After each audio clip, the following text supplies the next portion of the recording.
സ്വാഗതം. ഇപ്പം ടൈം നോക്കിക്കേ, എനിക്കാണെങ്കിൽ 8 മണിക്ക് അപ്പോയിൻമെൻ്റ് ഉള്ളതാണ്.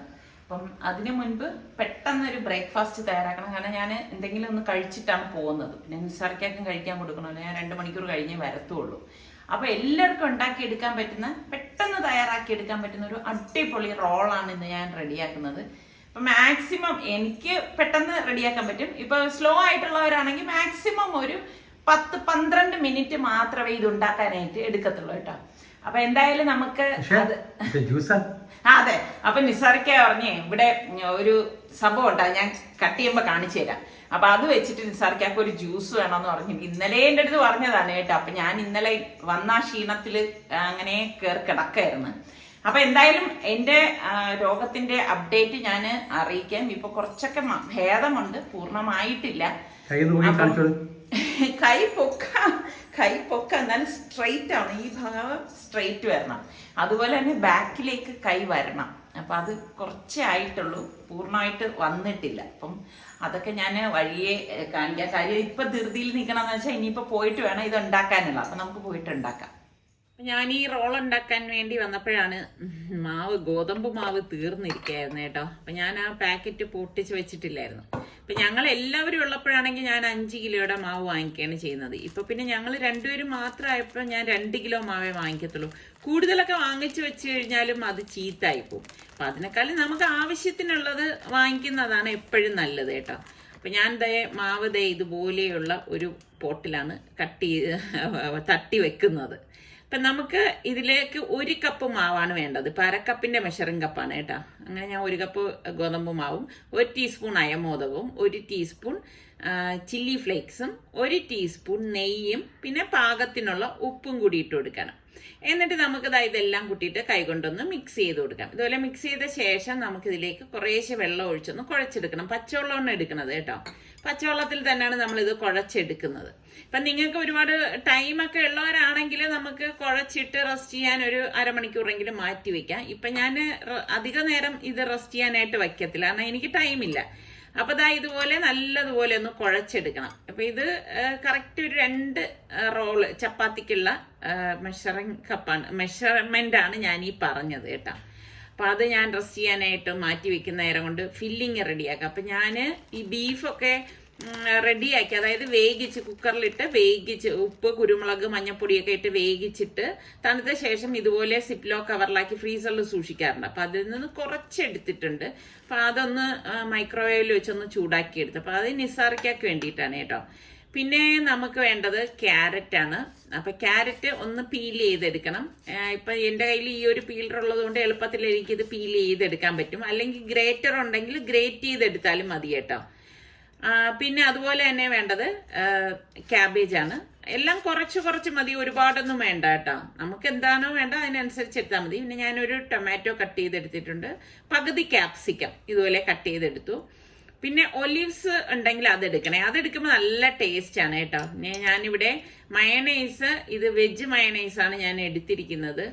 അത് ഞാൻ ഇവിടെ കുറച്ചെടുക്കുന്നുണ്ടേ. ഇതിനൊന്നും പ്രോപ്പറായിട്ടുള്ള ഒരു അളവൊന്നുമില്ല. പിന്നെ കുറച്ച് ടൊമാറ്റോ കെച്ചപ്പ്. എന്നിട്ട് ഞാൻ ഇതെല്ലാം കൂട്ടിയിട്ട് ചേർത്തൊന്ന് മിക്സ് ചെയ്ത് കൊടുക്കാണ് കേട്ടോ. അപ്പം ഇത് ഇങ്ങനെ തന്നെയും കഴിക്കാൻ നല്ല ടേസ്റ്റ് ആണ് കേട്ടോ. അപ്പം ഇതുപോലെ ഒന്ന് മിക്സ് ചെയ്ത് കൊടുക്കണം. അപ്പം ഇത്രയേ ഉള്ളൂ, നമ്മളുടെ മിക്സിങ് റെഡി ആയിട്ടുണ്ട്. പിന്നെ നമ്മൾ ഈ കുഴച്ച് വെച്ചിരിക്കുന്ന മാവില്ലേ, അത് ഞാൻ എടുക്കാണ്. അപ്പം ഇനിയിപ്പോൾ അതൊന്ന് പരത്തി കൊടുക്കണം. പരത്തുന്നതിന് മുൻപ് വീണ്ടും ഒന്ന് കുഴച്ചെടുക്കണം. ഇതാണ്ട് അത്യാവശ്യം വലിപ്പമുള്ള 2 ചപ്പാത്തിയാണ് ഞാൻ തയ്യാറാക്കുന്നത്. അപ്പം ആ ചപ്പാത്തിക്ക് ടേസ്റ്റ് കിട്ടാനാണ് നമ്മൾ അയമോദകമൊക്കെ ചേർത്തത് കേട്ടോ. എന്നിട്ട് നമുക്ക് സാധാരണ രീതിയിൽ ഒന്ന് പരത്തി കൊടുക്കാം. അപ്പം എപ്പോഴും ഇതുപോലെ നമുക്ക് വെറൈറ്റി ആയിട്ടുള്ള ഫില്ലിംഗ് ഒക്കെ റെഡിയാക്കുകയാണെങ്കിൽ, അല്ലെങ്കിൽ തലേദിവസം ചിക്കൻ കറി ബാക്കിയുണ്ടെങ്കിൽ അതിൽ ചിക്കൻ എടുത്തിട്ട് നമുക്ക് ഇതുപോലെ റോള് തയ്യാറാക്കാം. നമുക്ക് എന്താണോ നമ്മുടെ വീട്ടിലുള്ളത് അതിനനുസരിച്ചൊക്കെ നമുക്ക് തയ്യാറാക്കി എടുക്കാവുന്നതാണ് കേട്ടോ. ഞാൻ പറഞ്ഞില്ലേ അത്യാവശ്യം വലിപ്പമുള്ള ഒരു ചപ്പാത്തിയാണ് ഞാൻ ഉണ്ടാക്കുന്നതെന്ന്. അപ്പം ഇത് കഴിക്കുമ്പോൾ സത്യം പറഞ്ഞ വയറ് നല്ല ഫുള്ളാവും കേട്ടോ. അപ്പം ഞാൻ ഇവിടെ പരത്തി എടുത്തിട്ടുണ്ട്. എപ്പോഴും നമ്മൾ ചപ്പാത്തിയൊക്കെ പരത്തി എടുക്കുന്നതിനാണ് നല്ലത്. അപ്പം ചൂടായ പാനിലേക്ക് ഇട്ടിട്ട് നമുക്ക് തിരിച്ചും മറിച്ചും ഇട്ട് ഇതൊന്ന് ചുട്ടെടുക്കാം. അപ്പം ഇതിനൊന്നും അധികം നേരം എടുക്കത്തില്ല. രാവിലെ നമ്മൾ എഴുന്നേൽക്കുന്ന സമയത്ത് തന്നെ ജസ്റ്റ് ഒന്ന് കുഴച്ച് വെച്ച് കഴിഞ്ഞാൽ പിന്നെ നമുക്ക് ഫില്ലിംഗ് മാത്രം തയ്യാറാക്കി എടുത്താൽ മതിയല്ലോ. വേറെ ഇതിൽ പാടൊന്നുമില്ല. ഇപ്പം രാവിലെയൊക്കെ ആകുമ്പോൾ മക്കളൊക്കെ സ്കൂളിൽ പോകുന്നവരാകുമ്പം വല്ലാതെ ധൃതിയിൽ നിൽക്കുന്നവരായിരിക്കും. അതുപോലെ തന്നെ ഓഫീസിലൊക്കെ കൊണ്ടുപോകാനായാലും അല്ലെങ്കിൽ ഹസ്ബൻഡിന് കൊടുത്തുവിടാനായാലും എങ്ങനെയാണെങ്കിലും കോളേജിലൊക്കെ ഉള്ള മക്കൾക്ക് കൊടുത്തുവിടാനായാലും ഒക്കെ പറ്റിയ നല്ല ഒരു ബ്രേക്ക്ഫാസ്റ്റ് ആയിട്ടോ അല്ലെങ്കിൽ ഉച്ചയ്ക്ക് ലഞ്ചിനോ ഒക്കെ കഴിക്കാൻ പറ്റിയ ഒരു അടിപൊളി റോളാണ് കേട്ടോ ഇത്. അപ്പം ഞാൻ കുറച്ച് ടൊമാറ്റോ കെച്ചപ്പ് ഈ ചപ്പാത്തിയിലേക്ക് ഇതുപോലെ ഒന്ന് തേച്ച് കൊടുക്കാണ്. ശരിക്കും നമ്മൾ ഈ പുറത്തുനിന്നൊക്കെ വാങ്ങിക്കുന്ന റോളുണ്ടല്ലോ അതിന്ന് എന്തുകൊണ്ടും ടേസ്റ്റ് ആയിരിക്കും ഇത്. അല്ലെങ്കിൽ നിങ്ങളൊന്ന് ട്രൈ ചെയ്തിട്ട് എനിക്ക് ഫീഡ്ബാക്ക് തരണം കേട്ടോ. ട്രൈ ചെയ്ത് കഴിച്ച് നോക്കിയിട്ട് ഫീഡ്ബാക്ക് തന്നാൽ മതി. അപ്പം ഞാൻ ഫില്ലിങ് ഇതുപോലെ വെച്ചു. ഇതിപ്പം എനിക്ക് കഴിക്കാനുള്ളതാണ്, അതുകൊണ്ട് ഞാൻ അതിലേക്ക് ബീഫൊന്നും വെച്ചിട്ടില്ല. ഈ വെജിറ്റബിൾസും ഉള്ള ഇത് മാത്രമേ വെച്ചുള്ളൂ. അപ്പം ഇത്രയേ ഉള്ളൂ നമ്മളുടെ റോളിൻ്റെ പരിപാടി എന്ന് പറയുന്നത്. അപ്പം ഞാൻ ജസ്റ്റ് ഇതൊന്ന് കട്ട് ചെയ്ത് കാണിച്ചു തരാം കേട്ടോ. സത്യം പറഞ്ഞാൽ ഞാനിവിടെ ഒരു ലെറ്റ്യൂസ് എടുത്ത് വെച്ചിട്ടുണ്ടായിരുന്നു കേട്ടോ. റോൾ ചെയ്തപ്പം ഇതിലേക്ക് വയ്ക്കാൻ മറന്നുപോയി കേട്ടോ. കഴുകിയൊക്കെ ഇവിടെ എടുത്ത് വെച്ചിരുന്നതാണ്. അപ്പം ലെറ്റ്യൂസ് ഉണ്ടെങ്കിൽ ലെറ്റ്യൂസും ഇതുപോലെ ഉള്ളിലേക്ക് വെച്ചു കൊടുത്താൽ മതി കേട്ടോ. അപ്പോൾ അടുത്ത് ഞാൻ നിസ്സാരക്കൊക്കെയുള്ള റോളാണ് തയ്യാറാക്കുന്നത്. അപ്പോൾ അതിലേക്ക് നമുക്ക് ഇതുപോലെ കെച്ചപ്പ് ഇട്ട് കൊടുക്കാം. കെച്ചപ്പ് ഇട്ട് കൊടുത്തിട്ട് ഒന്ന് എല്ലായിടും ഒന്ന് തേച്ച് കൊടുക്കണം. ഇതുപോലെ തന്നെ നമുക്ക് മയണൈസ് വേണമെങ്കിൽ മയണൈസും കെച്ചപ്പും കൂട്ടിയിട്ടും നമുക്ക് ഇതുപോലെ ബേസിൽ ഒന്ന് തേച്ച് കൊടുക്കാം. എന്നിട്ട് ഞാൻ ബീഫ് ചൂടാക്കിയത് ഇതുപോലെ വെച്ചു കൊടുക്കാണ്. അപ്പം ബീഫും ചിക്കനും ഒക്കെ ഇരിക്കുകയാണെങ്കിൽ നമുക്ക് ഇതുപോലെയൊക്കെ ചെയ്തെടുക്കാം. ബാക്കിയിരിക്കുന്ന വെജിറ്റബിൾസ് ഫുള്ളായിട്ട് ഞാനിങ്ങനെ വെച്ചു കൊടുക്കാം. അപ്പോൾ കുട്ടികൾക്കൊക്കെ ആകുമ്പം ഇങ്ങനെയൊക്കെ കഴിക്കാൻ ഭയങ്കര ഇഷ്ടമായിരിക്കും. ഇപ്പം ചിക്കൻ പൊരിച്ചതൊക്കെ വീട്ടിലിരിപ്പുണ്ടെങ്കിൽ ഒരു 2 പീസിൽ നിന്ന് ചിക്കൻ്റെ ആ മാംസം മാത്രം എടുത്ത് പൊരിച്ചതിൽ നിന്ന് എടുത്തിട്ട് ഇതുപോലെ റോളാക്കി കൊടുത്തു കഴിഞ്ഞാൽ അവർക്ക് ഭയങ്കര ഇഷ്ടമായിരിക്കും കേട്ടോ. വേണമെങ്കിൽ ബട്ടർ പേപ്പറിലൊന്ന് പൊതിഞ്ഞൊക്കെ കൊടുത്തു കഴിഞ്ഞാൽ എന്തിന് നമ്മൾ വെളിയിൽ ചെന്ന് വാങ്ങുന്നത് അതിനേക്കാളും രുചിയായിരിക്കും കേട്ടോ. ഉറപ്പാണ്. ഞാനത് 100% നിങ്ങൾക്ക് ഗ്യാരണ്ടി തരാം. നിങ്ങൾ ഒന്ന് ഉണ്ടാക്കി നോക്കൂ. അപ്പോൾ ഇതും ഞാനൊന്ന് കട്ട് ചെയ്തെടുത്തു. ഇത് നിസ്സാരക്കൊക്കെ ഉള്ളതാണ് കേട്ടോ ഈ റോള്. സത്യം പറഞ്ഞാൽ ഇതിൽ ഒരു പീസ് കഴിക്കുമ്പോൾ തന്നെ വയറ് നിറയും കേട്ടോ. അങ്ങനെ നമ്മളുടെ വെജും നോൺ വെജും റോള് റെഡി ആയിട്ടുണ്ട്. അപ്പം തീർച്ചയായിട്ടും നിങ്ങൾ എല്ലാവരും ഒന്ന് ട്രൈ ചെയ്യണം. ഇതിപ്പോൾ ആ ലെറ്റ്യൂസ് വെറുതെ കഴിക്കാനേ പറ്റത്തുള്ളൂ. ഇതിൻ്റെ ഉള്ളിലേക്ക് ഫില്ല് ചെയ്ത് വെക്കാനായിട്ട് പറ്റിയില്ല എന്നുള്ളതാണ് വാസ്തവം കേട്ടോ. മറന്നുപോയി. അപ്പോൾ ഇതാണ് സ്റ്റാർ ഫ്രൂട്ട്. അപ്പോൾ സ്റ്റാർ ഫ്രൂട്ട് കൊണ്ടാണ് ഞാൻ ജ്യൂസ് തയ്യാറാക്കാൻ പോകുന്നത്. അപ്പം നിസ്സാരക്കൊക്കെ മാത്രം മതിയല്ല, ഒരു 2-3 എണ്ണം എടുത്തിട്ടേ ഞാൻ ജ്യൂസ് ആക്കുന്നുള്ളൂ കേട്ടോ. അപ്പം ഇതൊന്ന് കട്ട് ചെയ്തെടുക്കാം.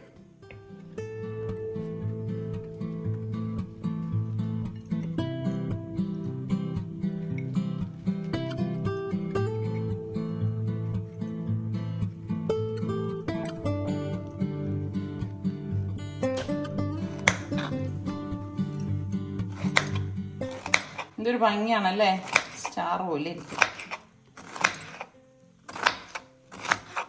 നമ്മൾ മലയാളത്തിൽ ഇതിനെന്ത് പറയും? നക്ഷത്ര ഫ്രൂട്ട് എന്നാ. ഇത് എൻ്റെ അനിയത്തി കൊണ്ടുവന്നതാണ് കേട്ടോ. അവളുടെ അവിടെ ഇഷ്ടമാതിരി ഉണ്ട്. അപ്പോൾ അവളെ പറിച്ച് കൊണ്ടുവന്നതാണ്. വേറൊരു സംഭവം ഞാൻ കാണിച്ചു തരാം കേട്ടോ. ഒരു മിനിറ്റ് വെയിറ്റ് ചെയ്യാൻ. ഇത് കണ്ടോ, ഈ ഒരു കണ്ടെയ്നർ നിറച്ച് എന്താണെന്നറിയാവോ?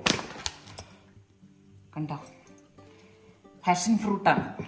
അത് ഒട്ടും ഇത് സ്കൂപ്പ് ചെയ്ത സംഭവമാണ് ഈ കണ്ടെയ്നർ നിറച്ച്. ഇത് എൻ്റെ അനിയത്തി തന്നതാണ് നമ്മുടെ റിച്ചുമോന് വേണ്ടിയിട്ട്. റിച്ചുമോനും അല്ല നിസാർക്കാക്കും കൂടെ കേട്ടാ. ഇവർക്ക് രണ്ടുപേരും ഭയങ്കര ഇഷ്ടമാണ് ഈ സംഭവം. അപ്പം ഇതെല്ലാം അവളുടെ വീട്ടിലുള്ളതാണ്.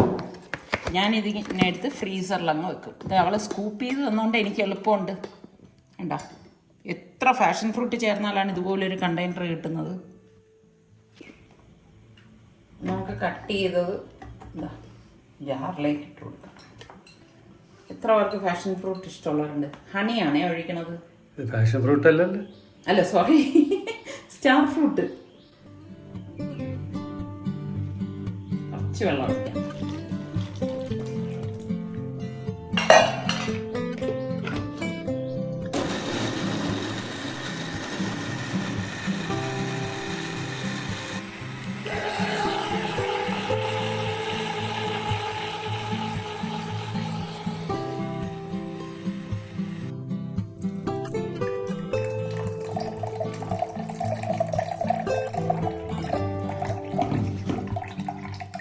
ഐസ് വേണമെങ്കിൽ ചേർത്താൽ മതി. നിസാർക്കൊക്കെ ഐസ് വേണം എന്നാണ് പറയുന്നത്. ജലദോഷം വന്നില്ല.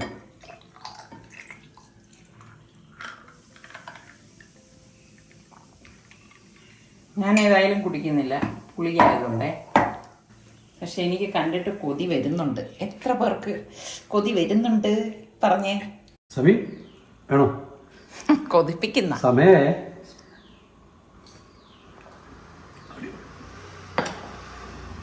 മധുരം വേണം. അതാ തേനിട്ടത് കൊണ്ടാണ് കേട്ടാ. പഞ്ചസാര ആയിരുന്നെങ്കിൽ അങ്ങനെയുണ്ട്. അടിപൊളി. ഇതല്ല ഗുണങ്ങളുണ്ട്. അത് അവര് പറയട്ടെ, ഗുണങ്ങളുള്ളവര്. അല്ല, ഗുണങ്ങൾ അറിയുന്നവർ പറയാ. Star fruit, നക്ഷത്രപ്പഴം. ഗുണമുണ്ടെങ്കിൽ പറയാം. എന്തായാലും എന്താ സംഭവം ഉണ്ട്. നമ്മുടെ റിച്ചു ഉണ്ടായിരുന്നു, ഇതിപ്പോ കറക്കത്തില്ലായിരുന്നു കേട്ടാ. അവള് മെനിഞ്ഞാന്ന് കൊണ്ട് തന്നതാണ്. കുറേ ഉണ്ടായിരുന്നു. ഞങ്ങള് കുറേ കഴിച്ചു. ഞാനല്ല, നിസാറിക്ക. അപ്പൊ ഞാൻ ഹോസ്പിറ്റലിലൊക്കെ പോയിട്ട് വന്ന ശേഷം നിസാർക്കയ്ക്ക് വേണ്ടി ഒരു പീസ് നെയ്മീൻ കഷ്ണം എടുത്തു വെച്ചു. അതിലേക്ക് കുരുമുളക് പൊടി, മഞ്ഞൾപ്പൊടി, പിന്നെ ഗരം മസാല പൊടി, അതുപോലെ തന്നെ കാശ്മീരി ചില്ലി പൗഡർ. പലരും എൻ്റെ അടുത്ത് ചോദിക്കും കേട്ടോ, ഇത്ത ഒരുപാട് എരിവ് ഉപയോഗിക്കുന്നല്ലോ എന്നൊക്കെ. ഇല്ല, ഇതിപ്പോ കാശ്മീരി ചില്ലിയാണ്, അതിന് അത്ര എരിവില്ല. പിന്നെ 1 ടേബിൾ സ്പൂണോളം ഇഞ്ചി വെളുത്തുള്ളി പേസ്റ്റും പാകത്തിനുള്ള ഉപ്പും കൂടി ഇട്ടിട്ട് നമുക്ക് ഈ മസാലയൊന്ന് തേച്ച് പിടിപ്പിക്കാം. അപ്പം ഞാൻ വെള്ളമൊന്നും ചേർക്കുന്നില്ല, കാരണം കഴുകി എടുത്ത ആ ഒരു പീസിൽ തന്നെ ഈർപ്പമുണ്ട്. അപ്പം അതുകൊണ്ട് പിന്നെ തോന്നുന്നു ഇത്രയും മസാലയിൽ ബാക്കി വരുന്ന എക്സസ് മസാല നമ്മൾ മാറ്റി വെക്കും കേട്ടോ. അത് നമ്മൾ തേച്ച ശേഷം ഇതിലേക്ക് എടുക്കത്തില്ല. ഇതിൽ ആവശ്യമുള്ള മസാല മാത്രമേ എടുക്കത്തുള്ളൂ. കാരണം ഇത് ആവശ്യമുണ്ട്, ഇനി നമുക്ക് ആവശ്യമുണ്ട്. അതുകൊണ്ട് അത് ഒതുക്കി ഒരു സൈഡിലേക്ക് വെക്കുകയാണ്. അപ്പം ഇതിപ്പം നമുക്ക് മസാല പിടിക്കാനായിട്ട് മാറ്റി വെക്കാം. പിന്നെ നമുക്ക് വേണ്ടത് 2 സവാള, 1 തക്കാളി, ഒരു ചെറിയ പീസ് ഇഞ്ചി, ഒരു 3-4 വെളുത്തുള്ളി അല്ലി, 2-3 പച്ചമുളക്. അപ്പൊ ഈ വെളുത്തുള്ളിയും ഇഞ്ചിയും നമുക്ക് ചെറുതായിട്ടൊന്ന് അരിഞ്ഞെടുക്കണം. അപ്പൊ എല്ലാ ഐറ്റത്തിനും ഞാൻ ജിഞ്ചർ ഗാർലിക് പേസ്റ്റ് ഉപയോഗിക്കാറില്ല. ഞാൻ എപ്പോഴും പറയില്ലേ, ചില ഐറ്റംസ് ഒക്കെ ഉണ്ടാക്കുമ്പോൾ നമ്മൾ ഫ്രഷ് ആയിട്ട് ഇതുപോലെ തന്നെ അരിഞ്ഞെടുത്തൊക്കെയാണ് ഉപയോഗിക്കുന്നത്. അപ്പൊ ഇത് ഞാൻ ഇതുപോലെ നീളത്തിലാണ് അരിഞ്ഞെടുത്തിരിക്കുന്നത്. പിന്നെ നമുക്ക് പച്ചമുളക്. അപ്പോൾ പച്ചമുളകിന്റെ കാര്യത്തിൽ ആരണ്ടൊക്കെ എൻ്റെ അടുത്ത് ചോദിച്ചിട്ട്, കഴിഞ്ഞ ഏതോ റെസിപ്പി ഉണ്ടാക്കിയാലും ഇത്രയും തൊണ്ടമുളക് ഉപയോഗിച്ചു. തൊണ്ടമുളകിന് എരിവേ ഇല്ല കേട്ടോ. ഇതും എരിവില്ലാത്ത പച്ചമുളകാണ് ഞാൻ ഇതിലേക്ക് വേണ്ടി എടുത്തത്. അധികം എരിവില്ലാത്തത്, കാരണം നിസാർക്ക് ഒത്തിരി എരിവൊന്നും കഴിക്കുന്ന ഒരാളല്ല കേട്ടോ. അപ്പൊ സവാള നമുക്ക് ചെറുതായിട്ടൊന്ന് അരിഞ്ഞെടുക്കണം. ചില സമയം ഞാൻ ഇങ്ങനെയാണ്, ചോപ്പറിനെ ഒന്നും ആശ്രയിക്കത്തില്ല, ഇതുപോലെ പെട്ടെന്ന് അങ്ങ് അരിഞ്ഞെടുക്കും. ചില സമയം ചോപ്പറിലിട്ട് ചോപ്പ് ചെയ്തെടുക്കും. അതൊക്കെ എൻ്റെ സൗകര്യം അനുസരിച്ചാണ് ഞാൻ ഓരോ കാര്യങ്ങൾ ചെയ്യണത് കേട്ടോ. അപ്പൊ ടൊമാറ്റോയും നമുക്ക് ഇതുപോലെ ചെറുതായിട്ടൊന്ന് അരിഞ്ഞെടുക്കണം. ഇനി നമുക്ക് പാൻ അടുപ്പത്തേക്ക് വെച്ചിട്ട് ഇതിലേക്ക് നമുക്ക് ഒരു 2 ടേബിൾ സ്പൂണോളം ഓയിൽ ഒഴിച്ചു കൊടുക്കാം. ഓയിൽ ഒന്ന് ചൂടാകുമ്പോഴേക്ക് 1 ടീസ്പൂൺ പെരിഞ്ചീരകം ഇല്ലേ, ഫെന്നൽ സീഡ് ഇട്ട് കൊടുക്കാം. പിന്നെ കുറച്ചധികം കറിവേപ്പിലയും ഇട്ട ശേഷം നമ്മൾ ഈ മസാല പരട്ടി വെച്ചിരിക്കുന്ന മീൻ ഇതിലേക്ക് വെച്ചു കൊടുക്കാം. പിന്നെ ഓവറായിട്ട് ഫ്രൈ ചെയ്തെടുക്കേണ്ട ആവശ്യമില്ല, അത് പ്രത്യേകം ശ്രദ്ധിച്ചേക്കണം. ഇത്രയും ഓയിൽ മാത്രം മതിയാവും. ഒരു സൈഡ് ഒന്ന് റെഡിയായി വരുന്ന സമയത്ത് നമുക്ക് ഇതൊന്ന് മറിച്ചിട്ട് കൊടുക്കണം.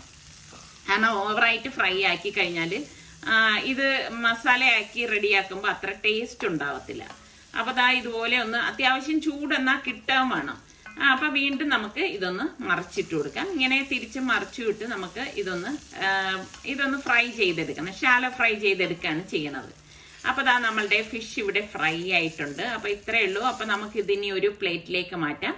പിന്നെ ആ ഒരു പെരിഞ്ചീരകവും കറിവേപ്പിലയൊക്കെ ആ എണ്ണയിൽ കിടക്കുന്നില്ലേ, അതും കൂടി നമുക്ക് ഇതിന് മീതെയായിട്ട് ഇതുപോലെ വെച്ചു കൊടുക്കാം. അപ്പൊ ഞാൻ വിചാരിച്ചു ഈ ഒരു മസാല ഉണ്ടെങ്കിൽ പിന്നെ വേറെ കറിയുടെ ഒന്നും ആവശ്യമില്ലല്ലോ നിസാറിക്ക കേട്ടോ. പിന്നെ നമ്മൾ ഇഞ്ചി, വെളുത്തുള്ളി, പച്ചമുളക് അരിഞ്ഞത് ഇതിലേക്ക് ഇട്ടിട്ട് ഒന്ന് വഴറ്റി കൊടുക്കാണ്. അഡീഷണൽ ആയിട്ട് ഞാനിപ്പോൾ ഓയിലൊന്നും വേറെ ഉപയോഗിച്ചിട്ടില്ല. ഇതിലേക്ക് തന്നെ നമ്മൾ ഈ അരിഞ്ഞു വെച്ചിരിക്കുന്ന സവാളയും കൂടി ചേർത്തിട്ട് ഇതുപോലെ ഒന്ന് വഴറ്റി കൊടുക്കാം. ഇതുപോലെ ഒന്ന് വഴണ്ട് വരണം. ഒന്ന് വെയിറ്റ് ചെയ്ത ശേഷം കുറച്ച് കറിവേപ്പില കൂടി ഇതുപോലെ ഇട്ട് കൊടുക്കണം കേട്ടോ. എന്നിട്ടൊന്ന് ഇതുപോലെ ഒന്ന് വഴറ്റി കൊടുക്കാം. അപ്പം നിങ്ങൾക്ക് തോന്നും ഇനിയിപ്പോൾ ഇതിലേക്ക് എണ്ണ വേണമെന്ന്. എണ്ണയുടെ ഒന്നും ആവശ്യമില്ല, കാരണം നമ്മളിപ്പം ഓൾറെഡി ഫ്രൈ ചെയ്യാൻ വേണ്ടി എടുത്ത അത്ര എണ്ണ മാത്രം മതി. അപ്പം ആ സമയം ഞാൻ ഒരു വാഴയില നിസാറിക്ക് മുറിച്ചോണ്ട് വന്നു. അപ്പം അതൊന്ന് കഴുകിയിട്ട് ഒന്ന് വാട്ടിയെടുക്കുകയാണ് കേട്ടോ. വാഴയില വാട്ടുമ്പോൾ തന്നെ എന്തൊരു മണമാണ് അല്ലേ. എനിക്ക് ഭയങ്കര ഇഷ്ടമാണ് കേട്ടോ വാഴയില വാട്ടുന്ന ആ ഒരു മണം. നിങ്ങൾക്കൊക്കെ ഇഷ്ടമുള്ളവരുണ്ടോ? ആ ഒരു മണം വയ്ക്കുമ്പോൾ പണ്ട് സ്കൂളിൽ ചോറ് കൊണ്ടുപോയൊക്കെ ഓർമ്മ വരും. പിന്നെ നമ്മൾ മാറ്റി വെച്ച മസാലയില്ലേ, ആ മസാല നമ്മൾ ഇതിലേക്ക് ഇട്ടിട്ട് ഒന്ന് വഴറ്റി കൊടുക്കുക. അതുകൊണ്ടാണ് ഞാൻ നേരത്തെ പറഞ്ഞത് നമ്മൾ കുറച്ച് അധികം മസാല എടുക്കുന്നത് ഇതുകൊണ്ടാണ്. അപ്പം പിന്നെ നമ്മൾ അതിലേക്ക് ചേർക്കണ്ടല്ലേ. എന്നിട്ട് നമുക്ക് തക്കാളി അരിഞ്ഞതും കൂടി ഇതിലേക്ക് ഇട്ട് കൊടുക്കാം. ഇട്ട് കൊടുത്ത ശേഷം അത്യാവശ്യം ഞാൻ മീഡിയം ഫ്ലെയിമിൽ വെച്ചിട്ടാണ് ഇത് റെഡിയാക്കി എടുക്കണത് കേട്ടോ. തീരെ ഫ്ലെയിമൊന്നും കുറച്ചിട്ടില്ല. പക്ഷെ നമ്മളിതുപോലെ ഒന്ന് ഇളക്കി കൊടുത്തോണ്ടിരിക്കണം, അത്ര മാത്രമേ ഉള്ളൂ. അപ്പോൾ തക്കാളിയും സവാളയും എല്ലാം ഒന്ന് റെഡിയായി വരുന്ന നേരത്തെ ഞാൻ ഇവിടെ 1/4 കപ്പ് തേങ്ങാപ്പാൽ എടുത്തിട്ടുണ്ട്. കുറുകിയ തേങ്ങാപ്പാലാണ് എടുത്തത്. അതും കൂടി ഇതിലേക്ക് ഒഴിച്ചിട്ട് നല്ലതുപോലെ ഒന്ന് ഇളക്കി കൊടുക്കാം. അപ്പോൾ തേങ്ങാപ്പാലും സവോളയും തക്കാളിയും ഒക്കെ കൂടിയായിട്ട് ആ മസാലയൊക്കെ നല്ല അടിപൊളി മണം വരുവാണ് കേട്ടോ. അപ്പം നമ്മളുടെ മസാല റെഡി ആയിട്ടുണ്ട്. അപ്പോൾ പാകത്തിനുള്ള ഉപ്പില്ലെങ്കിൽ ഉപ്പ് ഈ സമയത്തൊന്ന് ഇട്ട് കൊടുക്കണം കേട്ടോ. ഉപ്പും കാരണം ഓൾറെഡി നമ്മൾ ആ മസാല എടുത്തില്ലേ, അതിനകത്ത് ഉപ്പുണ്ട്. അതുകൊണ്ട് നോക്കിയിട്ട് മാത്രമേ നിങ്ങൾ ഉപ്പ് ചേർത്ത് കൊടുക്കാവൂ. അപ്പം ഞാൻ വാഴയിലയിലേക്ക് നമ്മളുടെ ഈ തയ്യാറാക്കിയ മസാല ഇതുപോലെ വെച്ചു കൊടുക്കുകയാണ്. വെച്ചു കൊടുത്ത ശേഷം നമുക്കിനിയിപ്പോൾ ഇതിന് മീതെ നമ്മൾ ഫ്രൈ ചെയ്തെടുത്ത് വെച്ചിരിക്കുന്ന ആ ഒരു നെയ്മീൻ പീസ് ഉണ്ടല്ലോ, അത് വെച്ചു കൊടുക്കാം. പിന്നെ നെയ്മീൻ തന്നെ വേണം എന്നൊന്നുമില്ല. നമുക്ക് അയലമീനിലുണ്ടാക്കാം, നമ്മളുടെ മത്തിയിലുണ്ടാക്കാം, പ്രോൺസിലുണ്ടാക്കാം, എന്തിൽ വേണമെങ്കിലും ഉണ്ടാക്കാം കേട്ടോ. അതൊക്കെ നമ്മളുടെ ഇഷ്ടത്തിനനുസരിച്ച് നമുക്ക് ചെയ്യാം. ഞാൻ 2 തണ്ട് കറിവേപ്പില മസാലയും മീതെ വെച്ച് 2 തണ്ട് കറിവേപ്പില ഇവിടെ ഇതുപോലെ വെച്ചിട്ട് ഇനിയിപ്പോൾ ഇലയെന്ന് മടക്കി കെട്ടിയെടുക്കണം. അപ്പം ഞാൻ വിചാരിച്ചു ഇത് മാത്രമാകുമ്പോഴേക്ക് പിന്നെ ഇനിയിപ്പോൾ എനിക്ക് വേറെ ഒന്നും ഉണ്ടാക്കേണ്ട കാര്യമില്ലല്ലോ, നിസ്സാരക്ക് ഇത് കൂട്ടി കഴിച്ചോളും. പിന്നെ എനിക്കാണെങ്കിൽ പിന്നെ ഇന്നലത്തെ കുറച്ച് ചമ്മന്തിയൊക്കെ ഇരിപ്പുണ്ട്. അപ്പോൾ അത് വെച്ചിട്ട് ഞാനും അഡ്ജസ്റ്റ് ചെയ്തോളും. ഇങ്ങനെ ചില ദിവസങ്ങളിലൊക്കെ ഇങ്ങനെയാണ് കേട്ടോ, അഡ്ജസ്റ്റ്മെന്റ്സ് ഒക്കെയാണ് നടക്കുന്നത്. അല്ലാതെ എന്നും ഭയങ്കര വിഭവങ്ങളൊന്നും ഉണ്ടാക്കിയൊന്നും വയ്ക്കാറില്ല. ഇതിപ്പം സാറിക്കൊക്കെ എന്തെങ്കിലും ഒരു മീനിന്റെ വേണ്ടേന്ന് കരുതിയിട്ട് ഒരു വെറൈറ്റിയും കൂടി ആവട്ടെ എന്ന് കരുതിയിട്ടാണ് ഇങ്ങനെ ചെയ്തത്. അപ്പം ഇലയൊക്കെ കെട്ടിയെടുത്തിട്ടുണ്ട്. അപ്പം ഞാൻ ആ ദോശക്കല്ല് ചൂടാക്കാനായിട്ട് വെച്ചിരിക്കുകയാണ് കേട്ടോ. അപ്പോൾ ആ ദോശക്കല്ല് ചൂടായപ്പോൾ കുറച്ച് ഓയിൽ ഇതുപോലെ ഒന്ന് ഒഴിച്ചു കൊടുത്തിട്ട് അതിന് മീതെ നമുക്ക് ഈ ഇല ഇതുപോലെ ഒന്ന് വെച്ചു കൊടുക്കാം. എല്ലായിടത്തും ചൂട് കിട്ടാൻ വേണ്ടിയിട്ട് ഞാനൊന്ന് ഇതുപോലെ വെച്ചു കൊടുക്കുകയാണ് കേട്ടോ. അപ്പം ദോശക്കല്ലാവുമ്പോൾ പെട്ടെന്ന് ചൂടാവും. അപ്പം ഒന്ന് ചൂടായി കഴിയുമ്പോൾ വീണ്ടും നമുക്കൊന്ന് മറച്ചു വെച്ചു കൊടുക്കാം. നമുക്ക് എത്രയാണോ നല്ല ചൂട് വേണ്ടത് അതിനനുസരിച്ച് തിരിച്ച് മറച്ചും വെച്ചെടുത്താൽ മതി. അപ്പോഴേക്കിതാ നമ്മളുടെ മീൻ പൊള്ളിച്ചത് ഇവിടെ റെഡി ആയിട്ടുണ്ട്. അടിപൊളിയാണ്. അപ്പൊ നിങ്ങൾ എല്ലാവരും ട്രൈ ചെയ്യാത്തവരൊന്ന് ട്രൈ ചെയ്ത് നോക്കണേ. അപ്പോൾ നിങ്ങൾക്ക് ഇന്ന് ഞാൻ ഉണ്ടാക്കിയതിൽ ഏത് റോളാണോ അതെ മീൻ പൊള്ളിച്ചതാണോ ഇഷ്ടപ്പെട്ടതെന്ന് ഒന്ന് പറയണേ. അതുപോലെ തന്നെ ഇഷ്ടപ്പെട്ടിട്ടുണ്ടെങ്കിൽ ഇപ്പം തന്നെ ഒന്ന് ലൈക്ക് ചെയ്യണേ. കാരണം പലരും എൻ്റെ അടുത്ത് പറയും ഇത്ത ഞാൻ കണ്ടോണ്ടിരുന്ന് പിന്നീട് ലൈക്ക് ചെയ്യാന്ന് വിചാരിച്ച് മറന്നു എന്ന്. അതുകൊണ്ടാണ് ഒന്ന് ഓർമ്മപ്പെടുത്തിയത് കേട്ടോ. പിന്നെ നമ്മളുടെ ചാനൽ കണ്ടോണ്ടിരിക്കുന്നവരിൽ സബ്സ്ക്രൈബ് ചെയ്യാതെ കാണുന്ന ആരെങ്കിലും ഒക്കെ ഉണ്ടെങ്കിൽ നിങ്ങൾക്ക് ഇഷ്ടപ്പെടുകയാണെങ്കിൽ ഒന്ന് സബ്സ്ക്രൈബ് ചെയ്തിട്ട് ആ ബെല്ലൈക്കൺ ഒന്ന് പ്രസ് ചെയ്യണേ. അപ്പോഴേക്കും ഓൾ എന്നൊരു ഓപ്ഷൻ വരും. അപ്പം അതും കൂടി ക്ലിക്ക് ചെയ്താൽ മാത്രമേ ഞങ്ങൾ വീഡിയോസൊക്കെ പോസ്റ്റ് ചെയ്യുന്ന ടൈമിൽ നിങ്ങൾക്ക് നോട്ടിഫിക്കേഷനൊക്കെ കിട്ടത്തുള്ളൂ. അപ്പം ലൈക്കിൻ്റെ കാര്യം മറന്നുകൊണ്ട് കേട്ടോ. അപ്പം ഞാൻ നിസാർക്ക് ടേസ്റ്റ് ചെയ്ത് നോക്കാണ്. മസാല അടിപൊളി. ഇനി മീൻ നോക്കട്ടെ. കുറച്ച് വേറെ ഡിഫറെന്റ് വേയിലാണ് ഉണ്ടാക്കിയത്.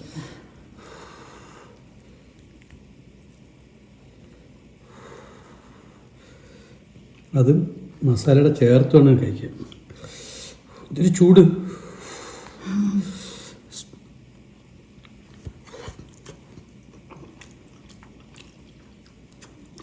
അടിപൊളി. നല്ല പൊറോട്ടയുടെ കൂടെ തിന്നാലേ. നിസ്സാറിക്ക പൊറോട്ടയ്ക്ക് എതിരാണ് കേട്ടാ. അത് വേറെ കേസ്.